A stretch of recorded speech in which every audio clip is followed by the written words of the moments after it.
ETF index mutual funds నేర్చుకుని stock మార్కెట్లో రాణించాలనుకుంటున్నారా? వెంటనే ఈ నెంబర్కి కాల్ చేయండి. రమగారు, ఒక మంచి కథ చెప్పండి. మంచి అనగానే రోజు చెప్పే మంచి కాదా అని అడగొద్దు. రోజు చెప్పే మంచియే, దానికి ఇంకొక మంచిని యాడ్ చేయండి. ఒక మంచి సందమామ కథ చెప్దాం. రైట్. మామూలుగా ఈ పల్లెటూళ్ళల్లో హరికథలు అవి చెప్తారు. అయితే ఓ రామాపురం ఊళ్ళో, రామాపురం వద్దు, ఈసారి ఏం చేద్దాం, కృష్ణాపురం పెడదాం. అయినా కూడా బాధేనండి. ఎప్పుడు రాముడు కృష్ణుడు సోముడు వీళ్ళేనా అని అడుగుతున్నారు. కానీ కాదు రమ్మగారు, పేర్లు తెలియాలి. రాముడు కృష్ణుడు ఇవే పెడదామండి మనం. సరే, కృష్ణాపురంలో పెడదాం. అయితే ఒక కృష్ణాపురం ఊళ్ళో ఒక హరికథ చెప్పారు ఒక దాసుగారు. ఈ హరికథ చెప్పే దాసుగారు ఏం చెప్పారంటే, ఆడవాళ్ళు కడు తెలివైన వాళ్ళు, ఆడవాళ్ళ తెలివి అంతా ఇంత కాదు అని చెప్పారు. చెప్పేసరికల్లా కొంతమంది అడిగారు, ఆడవాళ్ళు ఏం తెలివిగల వాళ్ళండి, ఆడవాళ్ళకి ఏం తెలివితేటలు ఉండవు, ఏముండవు, ఆడవాళ్ళు చాలా తెలివి తక్కువ వాళ్ళండి అంటే, భలే వాళ్ళు నాయన, ఆడవాళ్ళు తెలివి తక్కువ వాళ్ళు కాదు, ఆడవాళ్ళకి ఏం లేదు, జస్ట్ కొద్దిగా 4 అక్షర ముక్కలు చెప్పి కొద్దిగా చదువు నేర్పిస్తే ఆడవాళ్ళు అంత తెలివిగల వాళ్ళు ఇంకెవరు లేరు, మగవాళ్ళకి వాళ్ళు వశం కాదు, వీళ్ళు పని చేయడానికే తప్పిస్తే తెలివితేటల్లో ఆడవాళ్ళని బీట్ చేయలేరు ఎవరు అంటే. అయితే ఆ ఊరు కరణం గారు వింటున్నారు కథ అంతా. సరే, చాలా బాగుంది, కథ అయిపోయింది. స్త్రీలు బహు తెలివైన వాళ్ళు అని హరిదాస్ గారు చెప్పారు. వినటానికి ఎంత బాగుందో. అక్కడి నుంచి ఏమైంది, ఆయన హరిదాస్ గారు స్టేజ్ దిగి వచ్చాడు. పళ్ళెంలో అందరూ 10, అప్పట్లో ఉంది 10 పైసలు 20 పైసలు పావలాలు 10 రూపాయలు వేసేవాళ్ళు. కరణం గారే కథ చెప్పించారు, బాగా వేస్తారనుకుంటే ఆయన ఒక చల్లని చిలుకాని తెచ్చి హరిదాస్ గారి పళ్ళెంలో పెట్టారు. ఆయనకు నచ్చలేదు. సరే, అక్కడి నుంచి హరిదాస్ గారు తెల్లబోయి, అదేంటండి అయ్యగారు, మీరేదో పెద్దగా ఘనంగా సన్మానం చేస్తారనుకుంటే ఇట్ట పెట్టారు, పరువు పోయింది అన్నట్టు. ఆయన పరువు బాగలేదు, నువ్వు కనుక ఈ వాక్యం చెప్పకుండా ఉంటే ఖచ్చితంగా నీకు పెద్ద బహుమానమే ముట్టేది. ఈ తెలివి తక్కువ ఆడవాళ్లతో నేను పడే అవస్థలు నీకు తెలీదు, నీకు అర్థం కాదు, నేను చెప్తాను మా ఆవిడ సంగతి విందుగాని నువ్వు అని చెప్పారు. ఏమిటంటే, ఈ కరణం గారి భార్యమని, కరణం గారు చాలా తెలివైన వాడు. అంటే కరణాలంటే జనరల్గా తెలివిగల వాళ్ళు అని చెప్పుకునే వాళ్ళు పాతకాలంలో, అవునో కాదో, ఎందుకంటే వాళ్ళు గ్రామపు లెక్కలన్నీ వాళ్లే చూడాలి కాబట్టి తెలివిగా ఉండాల్సిన ఆవశ్యకత ఉండేది పాపం వాళ్ళకి. అయితే ఈ కరణం గారి భార్య పేరు అచ్చమ్మ గారు. అచ్చమ్మ పాపం ఆవిడ తెలివి తక్కువది. ఆవిడ ఒక అమాయకపు, అదొక ధోరణి మనిషి అనమాట. ఆవిడకి వంట తంట పని పాట అన్నీ వచ్చు, కొన్ని తెలియవు, కొన్ని అర్థం కావు. అయితే ఏమైంది, ఓ రోజు కరణం గారు పొరుగురు వెళ్ళారట. ఈవిడ బాకెట్లో చిక్కుడుకాయలు కోసుకుంటోంది. ఒకళ్ళు ఎవరో రోడ్డు మీద పోతూ పలకరించారు. ఏమమ్మా కరణం గారు లేరా, ఏదో అడిగారు. ఏమమ్మా మీకు పిల్లలు లేరా అని అడిగాడు. అడిగితే ఈవిడికి ఆలోచించింది, మాకు పిల్లలు ఉన్నారా లేదా, లేకుండా ఎందుకుంటారు, ఊళ్ళో అందరికీ లేరు పిల్లలు, మాకు ఉంటారని తలకాయ చెప్పింది. తర్వాత అనుకుంది, పిల్లలు ఉన్నారో లేదో మా ఆయన్ని అడిగి తెలుసుకోవాలని అనుకుంది. ఆవిడ తెలియదు. అక్కడి నుంచి ఏమైంది, చీకటి పడ్డాక బాగా చీకటి పడిపోయింది. ఆ రోజుల్లో ఏంటంటే సాయంత్రం 6 అయ్యేసరికల్లా భోజనాలు చేసేవాళ్ళు. గూట్లో దీపం నోట్లో ముద్ద పద్ధతిగా ఉండేవాళ్ళు. మీరు ఇదివరకు విన్నారు, తెలుసు కదా. సరే, ఏమైంది, కరణం గారు 7 దాటి 7:30 7:30 అయిపోయింది. పొద్దున్న ఎప్పుడో 9 గంటలకి తిన్న అన్నం ఆయన కరకరకరమని ఆకలి వేసేస్తోంది. బోళ్ళ పైగా అప్పుడు బస్సులా లారీలా ఏమీ లేవు, కాలినడకని తిరగాలి ఊళ్ళ సర్వే చేయటం అంటే అంతా నడకే. నడిచి అలసిపోయి ఉన్నాడు, ఆయనకి ప్రాణం పోతోంది ఆకలికి. సరే, ఏమేమి వంట చేసావా అన్నాడు లోపల రాగానే. చేశానండి, మిమ్మల్ని ఒకటి అడగాలండి అందుట. అంటే తర్వాత అడుగుదామని ముందు నీళ్ళు పోసుకుంటా వడ్డిచ్చేసేయి, ఆకలి వేసేస్తుంది నాకు అన్నాడు. 7:30 8 కూడా అయిపోయింది, చీకటి పడిపోయి ఆకలి వేసేస్తుంది ఆయనకి, నిద్ర వచ్చేస్తుంది, ఆకలి వేస్తుంది. ఆయన ఒక్క చెంబు అట్లా నువ్వు దగ్గర దిమ్మరించుకుని వచ్చేసరికల్లా ఈవిడ కంచం పెట్టింది, కూర పప్పు వేసి సిద్ధంగా కూర్చుని ఏమడిగింది, ఏమండి మనకు పిల్లలు ఉన్నారా అంత. ఆయనకి అసలే ప్రాణం పోతుంటే పొద్దునుంచి ఆకలిగా ఉన్నవాడికి ఎలా ఉంటుంది, 2 ముద్దలు గబగబా నోట్లో వేసుకుంటూ అన్నాడు. ఏమండి ఆడపిల్లలా మగపిల్లలా అండి అని. సరే, విసుగు పుట్టింది ఆయనకి. ఎవరో ఒకళ్ళు ఉన్నారు, కాదండి ఆడపిల్లనా మగపిల్లనా చెప్పండి అనేసరికి ఆడపిల్లలేవే అన్నాడు. లేదని చెప్తే పోను, చెప్పలేదు ఆయన. పిల్లకి పెళ్ళయిందా మన పిల్లకి అడిగింది. సరే, పిల్లకి పెళ్ళయింది అన్నాడు. ఎవరి అబ్బాయికి ఇచ్చాం మనం, తర్వాత ప్రశ్న కూడా వచ్చేసింది, ఎవరి అబ్బాయికి ఇచ్చారు వీళ్ళ పిల్లని.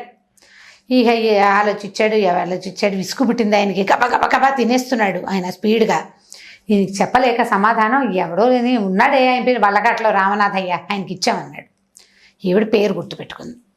మర్చిపోతానని వంటింటి గట్టు మీద కుంపట్లో బొగ్గులు ఉంటాయి కదా, బొగ్గుతోటి రాసుకుంది వల్లకాట్లో రామనాథయ్య. ఓహో, రామనాథయ్య అనే పిల్లవాడు వల్లకాటివారు వాళ్ళ ఇంటి పేరు. పాత రోజుల్లో చింతావారు, పేకావారు అలాంటి పేర్లు ఉండేవి, చింతకాయల వాళ్ళు, వంకాయల వాళ్ళు ఉండేవి కదా. సో ఈ వీటితో పాటు వల్లకాటివారు ఇంటి పేరు వల్లకాటి వారి ఇంట్లో ఇచ్చాం. వల్లకాటి రామనాథయ్య అనేవాడు, మా రామనాథం అనేవాడు మన అల్లుడు. సరే బాగుంది. ఆవిడ అమ్మో పెళ్ళుందని, పిల్లకి పెళ్ళయిందని, ఊర్లోకి పురులు పోసామో లేదో అవన్నీ ఆలోచించుకుంటుంది. ఒక 3-4 రోజులు గడిచినాయి. ఎండాకాలం మధ్యాహ్నం 1 గంట 2 గంటల వేళ ఈవిడ ఏం చేసింది, 4 గంటలకి చేసుకోవాల్సిన టిఫిన్ కోసం దెబ్బరొట్టి వేసుకోవాలంటే 2 గంటకి 2ంటికి పప్పు రుబ్బుకోవాలి కదా, మినపప్పు రుబ్బుకుంటుంది. రుబ్బుతుంటే ఏమైంది, బయట నుంచి ఎవరో తలుపు కొట్టారు. పాతకాలపు ఇళ్ళు కదా, ఈవిడ దొడ్లో వెనకాల పెరట్లో ఎక్కడో రుబ్బుతోంది. వాకిలి గుమ్మం బోళ్ళు దూరం ఉంది. ఈవిడ వెళ్ళే లోపల తలుపు కొట్టేవాడు ఇంకా జోరుగా కొట్టాడు. ఈ భర్త గారు ఏం చెప్పాడంటే, ఈవిడ అమాయకురాలు కదా, తలుపులు తీయద్దు, పేరు అడిగితే కానీ తీయకూడదు, పేరు చెప్పాలి, అవతల వాడు చెప్తే కానీ తీయద్దు అన్నాడు. ఈవిడ అక్కడి నుంచి ఎవరో చెప్పండి, ఎవరినైనా మీ పేరేమిటి అని అడిగింది. ఆ దూరంగా ఉన్నవాడికి వాడు ఏదో చెప్పాడు, ఈవిడికి వినపడ అంది. నీ పేరేమిటి అంది. మళ్ళీ వాడు ఏదో చెప్పాడు, అంది. కాసేపు 4-5 వాక్యాలు గడిచాక వాడు గట్టిగా విసుకుని, ఎవరో లేవమ్మా, వల్లకాట్లో రామనాథయ్య మంచినీళ్ళు ఇవ్వు ముందు అన్నాడు. అనేసరికి వల్లకాట్లో రామనాథం మాత్రం వినపడింది ఈవిడికి. అయ్యో బాబోయ్, మా అల్లుడు వచ్చేసాడు, ఇంకేముందని గబగబా ఈవిడ పరిగెత్తుకుంటూ ఈ పప్పు చేయి కడిగేసుకుంది. పప్పు రుబ్బుకుంటుంది కదా, కడిగేసుకుంది. చేతులు తుడుచుకుంటూ గబగబా వెళ్ళి తప్పు తీసి, నాయన నువ్వేనా మా అల్లుడు, రా నాయన లోపలికి. ఈయన మంచినీళ్ళు ఇవ్వకుండా ఈవిడ వెర్రెక్కినట్టు మాట్లాడుతుందని ఆయనకు అర్థం కాలేదు. వచ్చిన వాడికి అక్కడి నుంచి లోపలికి రాంది. గబగబా చెంబుతో మంచినీళ్ళు పట్టుకొచ్చి ఇచ్చింది. అమ్మయ్య మంచినీళ్ళు తెచ్చింది చాలని అది మంచినీళ్ళు తాగంగానే నాయన కూర్చొని పడకొచ్చి జరిపింది. కూర్చోమంటోంది. ఏమిట్రా, సరే ఇంత ఎండగా ఉంది, ఎండలో బయటికి వెళ్ళటం ఎందుకు, కూర్చోమంటోంది కదా అని చెప్పి కూర్చున్నాడు. విసనకర్ర తెచ్చి చేతికిచ్చింది. ఆయన చల్లగా చల్లదేస్తానని కాసిన మంచినీళ్ళు ఇతను తాగాక లోపలికి వెళ్ళి చక్కటి ప్రశస్తమైన మజ్జిగ, ఒక గ్లాసుడి మజ్జిగ పుచ్చుకొచ్చింది. ఆయన మీ ఇంట్లో అందరూ కులాసాగా ఉన్నారంటే, వీటికి ఆవిడ కుశల ప్రశ్నలు ఎందుకు అడుగుతోందో అర్థం కాలేదు. బాగున్నారన్నాడు. అమ్మాయి ఎలా ఉంది అంది. ఎవరమ్మాయి అని ఆలోచించాడు. సరే బాగానే ఉంది అన్నాడు. ఓ నిమిషం అయ్యాక, ఎన్నాళ్ళు అయింది మీ పెళ్ళి, ఎన్నాళ్ళు అయిందో, అసలు రానేలేదు, పిల్లని తీసుకుని రావాలి నాయన నువ్వు అని. అప్పుడు తట్టింది. ఈవిడ ఎవరో అనుకుంటోంది. ఎవరనుకుంటోంది కాస్త ఆలోచిస్తే, వల్లకాట్లో రామనాథం అని చెప్పానని, ఆ వల్లకాట్లో రామనాథం అనేవాడు ఎవడో వీళ్ళ చుట్టమో బంధువో అల్లుడో మేనల్లుడో సగం ఏదో ఉందన్నమాట. సరే వీడేమనుకున్నాడు, అటు ఇటు చూస్తే ఇంట్లో పిట్ట పొరుగు ఎవ్వరు లేరు. ఈవిడ ఒక్కతే ఉంది. ఈవిడేమో వెరుబాగులు దానిలాగా కనపడుతోంది. సరే అక్కడి నుంచి అందరూ బాగున్నారండి, మీ అమ్మాయి కూడా వస్తానంది, నేను ఒక్కడే వచ్చాను అన్నాడు. అల్లేసాడు కథ. అక్కడి నుంచి ఏం చేసింది ఈవిడ, సరే ఆ మాట ఏమంటే మీ అమ్మ నాన్న బాగున్నారా, మీ చుట్టాలు బాగున్నారా, పొలాల పంటలు బాగా పండినాయి నాయన, ఈ 2 అడిగి ఉండండి ఏమైనా చేసుకొస్తానని పప్పు సగం రుబ్బింది కదా, గబగబా కాస్త కుంపటి వెలిగించి అంత నూనె పెట్టి 4 గారెలు వేసి పట్టుకొచ్చేసింది అల్లుడికి. పొద్దున్న చేసిన అల్ల పచ్చరేసి తెచ్చేసింది. శుభ్రంగా వీడు మధ్యాహ్నం పూట 3 గంటలకు వేళ 1:30 2 బాగా అయింది. మధ్యాహ్నాలు టిఫిన్లు చేస్తారు కదా, చక్కగా టిఫిన్ చేసేసాడు. టిఫిన్ చేసిన తర్వాత కాసేపు కూర్చొనైనా మీ మామగారు వస్తారు, చీకటి పడిపోయేసరికి అలా వచ్చేస్తారు, కూర్చోమంది. కాసేపు టిఫిన్ తిన్నాడు, మజ్జిగ తాగాడు, మంచినీళ్ళు తాగాడు. సేద తీరిన తర్వాత వెళ్ళొచ్చులే అనుకున్నాడు. అప్పుడు బాగా ఆలోచిస్తే వాడికి తట్టింది, ఇది కరణం గారి ఇల్లు, కరణం గారు బాగా సంపాదించాడు, ఆయనకి పిల్ల జల్లా లేరు, మూటా ముల్లా బాగానే ఉంటాయి వీళ్ళ దగ్గర. సరే అక్కడి నుంచి అన్నాడు, నేను మీ అమ్మాయి మళ్ళీ వస్తామండి, ఇప్పుడు వెళ్ళిపోతాను, అసలు నేను ముఖ్యంగా ఈ పని మీదే వచ్చాను, మా మేనత్త గారింట్లో పెళ్ళికి వెళ్ళాలి, వస్తువులు ఏవీ లేవు, ఏం వెళ్తామని మీ అమ్మాయి బాధపడుతుందంటే, అదేమిటైనా వస్తువులు ఎందుకు లేవు, కంటే కాసుల పేరు అన్నీ నా దగ్గరే ఉన్నాయి అంది. అనేసరికల్లా నేను తెచ్చిస్తాను. అయితే ఆ ఎరువు ఇవ్వండి అత్తగారు, కంటే కాసుల పేరు అవి తెచ్చిస్తే పెళ్లి నుంచి ఇటే వస్తాం మేము. పెళ్ళికి వెళ్ళి పెళ్లి నుంచి ఇటే వస్తాం. అక్కడి నుంచి మేనత్త గారు ఇల్లు బాకిలి భోగట్టా చేశారు ఇద్దరు కలిసి. ఆవిడ ఈ మేనత్త ఊరు పేరు ఈవిడికేం తెలీదు. మేనత్త లేకుండా ఎలా ఉంటారు, పిల్లలు లేకుండా దేశంలో ఉన్న వాళ్ళందరికీ పిల్లలు ఉన్నారు, అసలు లేని కూతురు చేసుకుంటుంది ఆవిడ. సరే అక్కడి నుంచి ఏం చేసింది, మీ మేనత్త వాళ్ళ కూతురు ఏ పిల్లాడి ఏ ఊరు కంఠం ఎంత ఇస్తున్నారు లాంటివి కూడా కనుక్కుంది. సంభాషణ నెరుపుతుంటే వీడు పైవాడేమోనని తెలియలే ఆవిడకి, ఇంకా ఇమర్స్ అయిపోయింది అనమాట. అక్కడి నుంచి ఏం చేసింది, వస్తువులు తేవడానికి వెళ్ళింది. 1-2 పట్టు చీరలు కూడా ఇవ్వండి అత్తగారు, పంచి చీరలేందే బంగారు వస్తువులు కనపడవసమండి అన్నాడు. సరే అది బాగుందని ఆవిడ 4 చక్కటి పట్టు చీరలు, అక్కడి నుంచి కంటే కాసుల పేరు, వంకీలు, వడ్డాణం. కంటె అంటే మెళ్ళో వేసుకునేది, గట్టిగా ఉంటుంది, రౌండ్గా ఉండి ఒక ఎలా అంటే రింగ్ లాగా ఉంటుంది కంటెంట్. కాసుల పేరు తెలుసు, కంటే కాసుల పేరు కాంబినేషన్. ఆ రౌండ్ది ఇట్లా మెడ మీద ఇట్లా గుండ్రంగా ఉంటుంది, కాసుల పేరు కిందకు వస్తుంది అనమాట. ఇవి 2 వడ్డాణము, మళ్ళీ అక్కడి నుంచి వంకీలు, గాజులు అవి పట్టుకొచ్చి ఇచ్చింది. ఒక 3 పట్టు చీరలో 4 పట్టు చీరలో పట్టుకొచ్చింది. సరే ఓ చిన్న గుడ్డ ఇవ్వండి అని అన్ని మూట కట్టుకుని తీసుకున్నాడు. శుక్రవారం పొద్దునే పెళ్ళండి, పెళ్లి నుంచి భోజనాలు చేసేసి మీరు వంట ప్రయత్నం అది చేయబాకండి, సాయంకాలం అన్నం తిని ఇక్కడే వెళ్తాము, చీకటి పడే వేళకి వచ్చేస్తాము, రాత్రికి అన్నం తిని గూడుబండిలో ఇంటికి వెళ్ళిపోతామంటే మా ఊరు వెళ్ళిపోతామంటే ఎందుకునైనా మేము ఇంటికి వెళ్తాము, రాత్రికి ఇక్కడ పడుకుని శుక్రవారం పూట పిల్లని ఎట్లా పంపిస్తాం, పెళ్లి కంటే నువ్వు తీసుకెళ్తావు కానీ శనివారం పొద్దున్నే చక్కగా ఫలహారం చేసి ఇంటికి వెళ్తురు కానీ సరేనన్నాడు. అయిందా? సరే మా అమ్మాయి కులాసాగా ఉందంటే అమ్మాయి లక్షణంగా ఉందండి, ఎంతో బాగుంది, మీకోసమే అడుగుతోంది, రేపు అసలు చూడాలంటోంది, కానీ నేను ఇవాళ వస్తువులు అరుగు తీసుకోవడానికి వచ్చాను కానీ లేకపోతే మేము కూడా నేను పెళ్లి నుంచే వద్దాం అనుకున్నాను అని చెప్పాడు. ఆవిడ ప్రగాఢంగా నమ్మేసింది. దారిలో తినడానికి ఇంకో 2 గారె ముక్కలు ప్యాక్ చేసి పంపించింది అల్లుడు గారు. అల్లుడు వెళ్ళిపోయాడు. చీకటి పడ్డాక భర్త వచ్చాడు. ఆయన లోపల రాగానే మన అమ్మాయి కులాసా ఏటండి అని. ఎవరమ్మాయి అన్నాడు భర్త. మన అమ్మాయేనండి అని. మన అమ్మాయి, మనకాక అమ్మాయిలు ఎక్కడ ఉన్నారంటే అదేమిటి లక్షణంగా అమ్మాయి అంటే ఇలా పిచ్చి మాటలు మాట్లాడతారు. అసురు సంధ్య వేళ అల్లుడు వచ్చాడు, గారెలు తిన్నాడు, పాపం పిల్ల పెళ్ళికి వెళ్ళాలట, దాని దగ్గర వస్తువులు లేవు, అలా ఇవ్వకుండా అన్నీ మన ఇంట్లోనే పెట్టుకున్నాం, మనం ఏమిటండి మరీ విడ్డూరంగాను, దాని వస్తువులు దానికి ఇవ్వద్దు పిల్లకి, అందుకని ఎరువేట తర్వాత ఇస్తానన్నాడు. శుక్రవారం ఎరువేనండి, మరి మీరు మీ వస్తువులు మాకెందుకన్నాడు, బంగారు కొండండి మా నల్లుడు, ఎక్కడైనా మనకు ఒకతే పిల్ల ఉంది, అసలు వాడని పట్టు చక్కపోవచ్చు, పట్టుకెళ్ళటం లేదు, ఎరువే అడిగాడు. 4 రోజులు ఉంచుకుని పెళ్లికి పెట్టుకున్నాక శుక్రవారం నాడు పట్టుకొచ్చి ఇచ్చేస్తాడు. అనగానే కంటే కాసులు ఈయన వెంటనే దగ్గర ఏ వస్తువులు ఎరువు ఇచ్చావే అన్నాడు. కంటే కాసుల పేరు లెక్క లైన్ చెప్పేసింది ఆవిడ. ఇంకేమి ఇచ్చామంటే పట్టు చీరలు ఇచ్చాను, గారెలు వేసి పెట్టాను. ఎవడే వాడని వల్లకట్లో రామనాథం అండి మనకట్టు కానీ నిర్ఘాంతపోయాడు. అయ్యో ఆ రోజు మనకి పిల్లలు లేరని ఒక్క వాక్యం చెబితే సరిపోయేదానికి అనవసరంగా విసుగుపడి అలా వలకాట్లో రామనాథం అని చెప్పాను వెర్రిబాగులు దానికి. వాడెవడో ఈ మాట విన్నాడో ఇదే అందించిందో దీని తెలివితేటలు ఎక్కువైపోయి వాడు కాస్త వచ్చి కొట్టుపోయాడు. ఇంకేముందని ఓర్మని నెత్తిమీ చేతులు పెట్టుకుని ఏడవడం మొదలెట్టాడు. కారణం కాదు, ఇన్నేళ్ళు సంపాదించింది మొత్తం మూట వల్ల పోయింది, బంగారు వస్తువులన్నీ ఇచ్చేసింది ఆవిడ. ఆయన ఏడుస్తుంటే ఈవిడేమనుకుంది, అయ్యో అల్లుడికి కూతురికి ఏమైనా ముంచుకొచ్చింది, ఈయన బయట నుంచి వచ్చాడు తెలుసుకొచ్చి ఉంటాడు, ప్రయాణంలో అల్లుడికి ఏదో అయిందని ఆవిడ ఏడవటం మొదలుపెట్టింది. తల్లి ఏడుస్తుంటే చుట్టుపక్కల వాళ్ళు చేరారు. చేరితే ఏముంది లబో దిబో, ఈవిడేమో మా అల్లుడు వచ్చాడంటుంది, నా బొంద నేనేదో చెప్తే వాడెవడో ఎత్తుకుపోయాడంట ఆయన.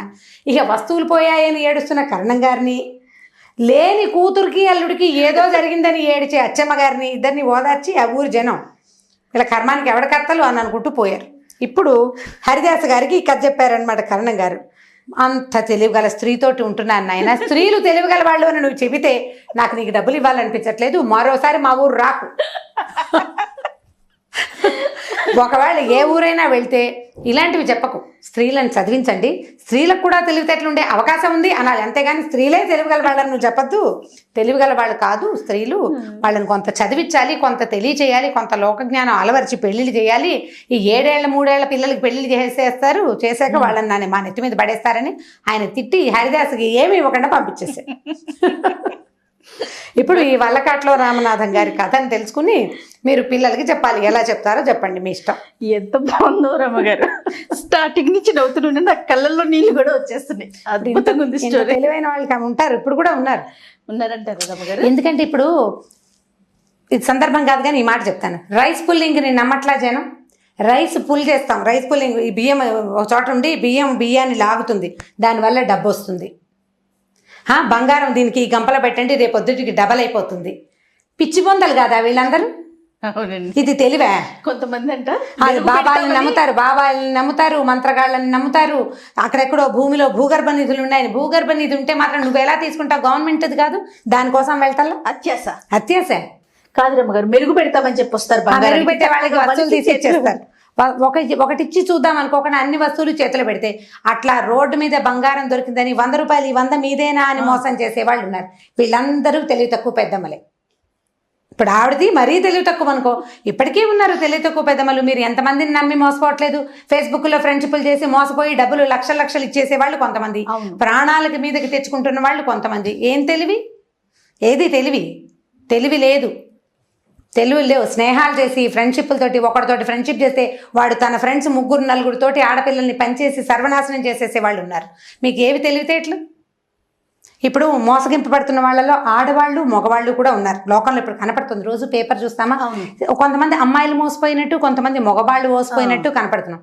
మెజారిటీ ఆడవాళ్ళదే. అవును, మెజారిటీ ఆడవాళ్ళదే. వీళ్ళ మూర్ఖత్వం, వీళ్ళ తెలివి తక్కువతనంతో ప్రత్యేకమైన విషయాలు, అనవసరమైన విషయాలకి ఎక్కువ ఇంపార్టెన్స్ ఇచ్చి ప్రాణాల మీదకి తెచ్చుకుంటారు. అక్కర్లేని జీవితాన్ని స్నేహాలు నాశనం చేసుకుంటారు. అక్కర్లేని స్నేహాలు, అనవసరమైన ప్రయత్నాలు. వాడెవడో ఫేస్బుక్ లో ఫ్రెండ్ ముక్కు మొహం తెలియని వాడిని నువ్వు ఎలా నమ్ముతావు? నువ్వు పక్కింటి వాళ్ళతోటి కూడా మాట్లాడవే. వరుసలు కూడా చూసుకోవట్లేదు రమ్మగారు, తెలుసా? వరుసలు కూడా చూసుకోవట్లే. కజిన్స్ తోటి ఫ్రెండ్షిప్ చేయటం. పైగా ఈ రోజుల్లో ఏమిటి, నన్ను జడ్జి చేయకూడదు అనేది ఒక మాట. రెండోది మనసే ఇంపార్టెంట్. మనసే ఇంపార్టెంట్. బుద్ధి కాదా ఇంపార్టెంట్? మనసు కాదు, బుద్ధి ఇంపార్టెంట్. అసలు దీనికి ఈ ఇంపార్టెన్స్ ఇవ్వాలా వద్దా అనేది ఆలోచించకుండా తెలివి తక్కువగానే చేస్తున్నారు. ఇప్పటికీ ఆడవాళ్ళు తెలివి తక్కువగానే ఉన్నారు. మారాల్సిన అవసరం అయితే ఉంది. అసలు లేటెస్ట్ పిల్లల్లో మరీ ఉంది జయ.